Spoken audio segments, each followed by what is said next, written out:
तो तुर्की को लेकर बड़े खबरें हैं कि तुर्की की डिफेंस इंडस्ट्री जो है, देखिए नेटो की समिट होने जा रही है अगले महीने अंकारा में, राजधानी में, तुर्की में।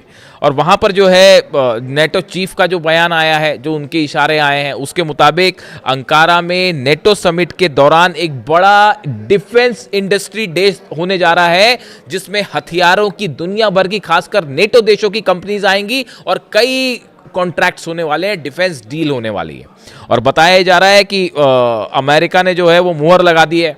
डोनाल्ड ट्रंप ने तुर्की को 6,600 करोड़ के जेट इंजन्स देने के लिए जो है वो स्वीकृति दे दी है, उस पर मुहर लगा दी है।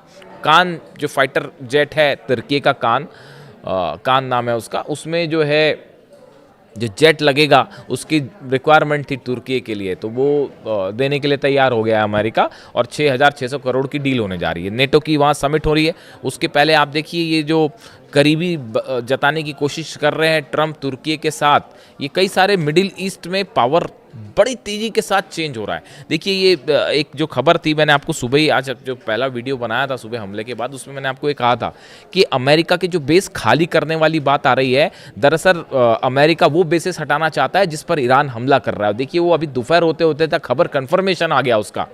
अमेरिका की प्लानिंग ये है, खास तौर पर जैसे कुवैत हो गया या यूएई है, सऊदी के कुछ अड्डे हैं, या बहरीन में भी इवन, जहाँ पे कुछ ऐसे जगह हैं जहाँ पर ईरान ने इतना मारा है साहब, इतना मारा है कि मतलब क्या ही बताया जाए आपको। मिसाइल गिर गई, ड्रोन गिर गए और आप नहीं रोक पा रहे हो, और वहाँ पे बड़ी कैजुअलिटी, अमेरिकन जो फोर्सेस हैं भागनी पड़ी वहाँ से। कोई बंकर में छुपा है तो बंकर में छुपा हुआ है, और उसमें इतना ज़्यादा डैमेज हो गया है कि उसको रिकंस्ट्रक्ट करने में भी जो है वो करोड़ों रुपए का खर्चा आने वाला है। तो ऐसे हालात में अब सिचुएशन ये है कि अमेरिका की प्लानिंग समझिए। अमेरिका ये चाह रहा है कि अपने बेसिस को इजराइल शिफ्ट कर दिया जाए, इजराइल के आसपास शिफ्ट कर लिया जाए।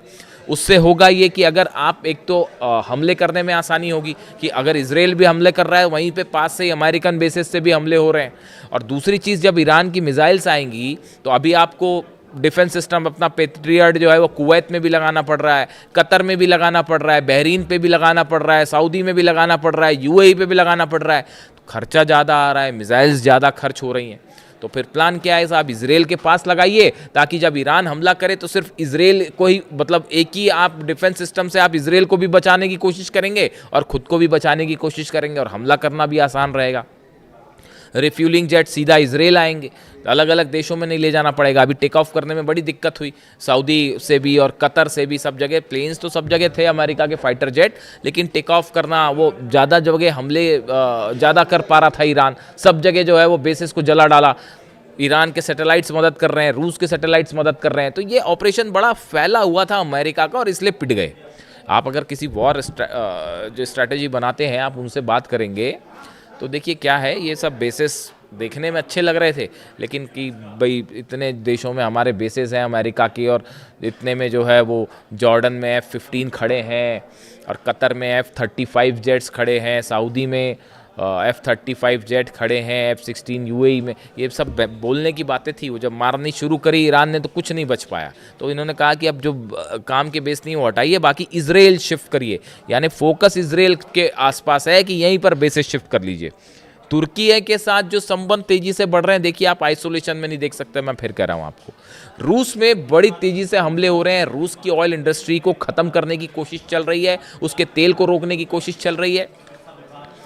तुर्की को अपने पक्ष में रखना चाह रहे हैं डोनाल्ड ट्रंप, संभवतः अरब, इस पे हम अलग से बात करेंगे। अरब देशों के भी अमेरिका से जो समीकरण थे वो तेजी से बदल रहे हैं। अब तुर्की जो है वो एक नया पावर सेंटर के रूप में उसको आगे बढ़ाना चाह रहे हैं ट्रंप। क्या उसमें, उसके पीछे उनकी मंशा क्या है, ये कई इस पर अलग अलग राय है, इस पर हम एक अलग प्रॉपर वीडियो करेंगे। लेकिन देखिए अभी हालात ये है कि जितने अरब देश हैं सब के सब खौफ में है कि कहीं आज रात को जो है ईरान की तरफ से फिर बड़ा हमला तो होने नहीं जा रहा। और ये जो बयान आए हैं खास तौर पर डोनाल्ड ट्रंप के और जेडी वेंस के, कि आगे आगे देखिए क्या होता है और ईरान को बख्शा नहीं जाएगा, क्या एक बार फिर बड़ी स्ट्राइक आज रात को देखने को मिल सकती है। कई तमाम डिफेंस एक्सपर्ट इस तरह की राय जाहिर कर रहे हैं कि एक बार फिर ईरान पर बड़ा हमला हो सकता है, स्ट्राइक्स हो सकती हैं, और इस बार हमला तेहरान पर भी हो सकता है। यानी देखिए अभी तो इस सिरिक आइलैंड्स के आसपास की बात थी, लेकिन अब हमला टेरिटरी पर भी हो सकता है। इसके लिए ईरान की सेना पूरी तरह से तैयार है।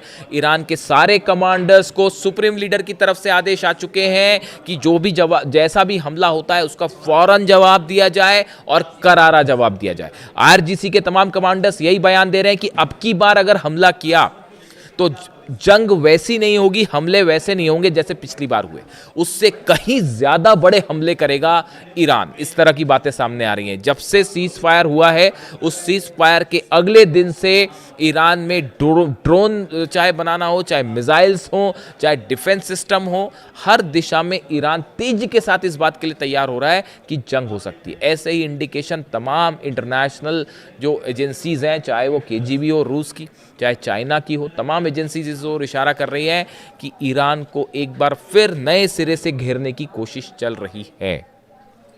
देखिए, जब कोई एमओयू साइन होता है और मामला शांति की तरफ आगे बढ़ता है तो उसके इंडिकेशंस देखने को मिल जाते हैं। लेकिन यहाँ हालात ये हैं, अमेरिका अपने एयरप्लेन्स की, अपने सैनिकों की, रिफ्यूलिंग जेट्स की, रडार्स की रीपोजिशनिंग में लगा हुआ है कि एक नए तरीके से ईरान पर हमला किया जाए। तो उसके लिए बहुत ज़रूरी है। देखिए, कभी भी जब जंग होती है तो उससे क्या होता है कि आपने अगर कोई मिसाइल फायर की तो जो दुश्मन देश होते हैं, बड़ी सारी एजेंसीज जो हैं वो इस बात का अंदाज़ा लगाती हैं ये किस बेस से फायर हुआ, कौन से टाइप की मिसाइल फायर हुई, वो कितने एल्टीट्यूड पर जो है ऊपर तक गई, कहाँ पर उसने हिट किया, क्या उसको रोक पाया डिफेंस सिस्टम, नहीं रोक पाया। चीन ने इस हमले के दौरान, चीन और रूस ने अमेरिका की जितनी मिसाइल्स फायर की गई, जिन लोकेशन से मिसाइल फायर की गई, जिन बेसिस से फायर की गई, एक एक चीज़ को डिकोड कर लिया है। यहाँ तक कि F-35 जेट्स जो गिरने शुरू हो गए, उसकी बड़ी वजह ये थी उसका हमला करने का पैटर्न जो है वो ईरान भी अब अच्छे से समझ चुका है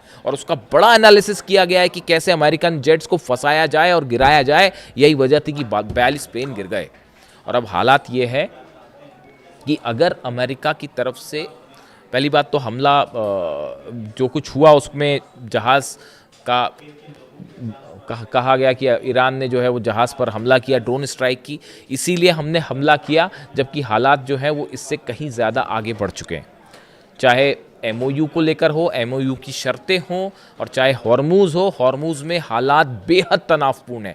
दोनों तरफ से जहाज़ फंसे हुए हैं, किसी की हिम्मत नहीं हो रही वहाँ पर जहाज़ों को लेकर आगे बढ़ने की कि कब कौन कहाँ से स्ट्राइक कर दे।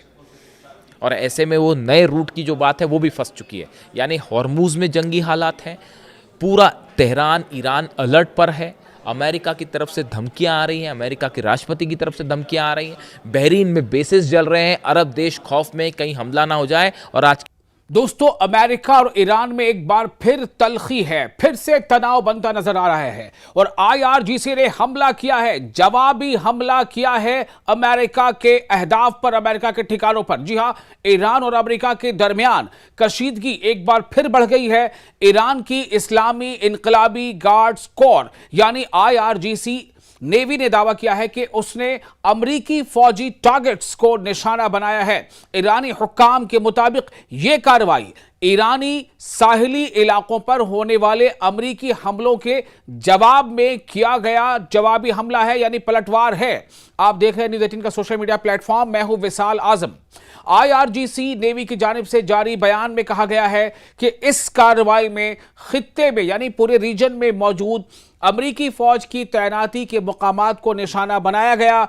ईरान का कहना है कि अमरीका ने इससे पहले ईरानी साहिली इलाकों पर, यानी ये ईरानी कोस्ट है, वहां पर फिजाई हमले किए, एयर स्ट्राइक किए थे, जिसके बाद यह जवाबी कार्रवाई की गई है। बयान के मुताबिक अमेरिका ने आबनाए हुर्मुज से यानी स्ट्रेट ऑफ हुर्मुज से एक जहाज के गुजरने को जवाज बनाकर कार्रवाई की। ईरान का मौक़िफ़ है कि अमेरिका मुख्तलिफ बहानों से अपने वादों और मुआहिदों की खिलाफ वर्जी करता रहा है। ये ईरान कह रहा है कि अलग अलग हीले बहानों से अमेरिका ने जो एक एमओयू साइन किया है, मेमोरेंडम ऑफ अंडरस्टैंडिंग साइन किया है, उस पर दस्तखत हुए हैं दोनों मुल्कों के, जो ईरान के साथ, ईरान अमेरिका के बीच, उसकी जो है एक वायलेशन किसी न किसी बहाने से अमेरिका लगातार कर रहा है। दूसरी जानिब अमेरिकी सेंट्रल कमांड यानी सेंटकॉम ने भी ईरान में बाज अहदाफ कहते हैं टारगेट को, बाज टारगेट्स पर हमलों की तस्दीक की है। अमेरिकी हुकाम का कहना है कि यह कार्रवाई एक ड्रोन हमले के जवाब में की गई है। यानी ईरान कह रहा है कि चूंकि अमेरिका ने ईरानी कोस्ट पर हमला किया, एयर स्ट्राइक है, इसलिए ईरान जो है वो उसने जवाबी हमला किया। अमेरिका का कहना है कि हमने हमला बेशक किया, लेकिन हमने कुछ ड्रोन हमले की जवाबी हमला किया, जिसमें उनके मुताबिक सिंगापुर के परचम बरदार माल बरदार जहाज MV एवर लोली को निशाना बनाया गया था। जैसा अमेरिका का कहना है, सेंटकॉम का कहना है, अमेरिकी दावे के मुताबिक ये वाकया आबनाए हुर्मुज यानी स्ट्रेट ऑफ हुर्मुज के करीब ओमान के साहिली इलाके में पेश आया। तहम ईरान ने हमेशा की तरह इन इल्जामात को मुस्तरद कर दिया है। ईरानी हुकाम का कहना है कि वो गैर फौजी अहदाफ को निशाना बनाने की पॉलिसी नहीं रखते।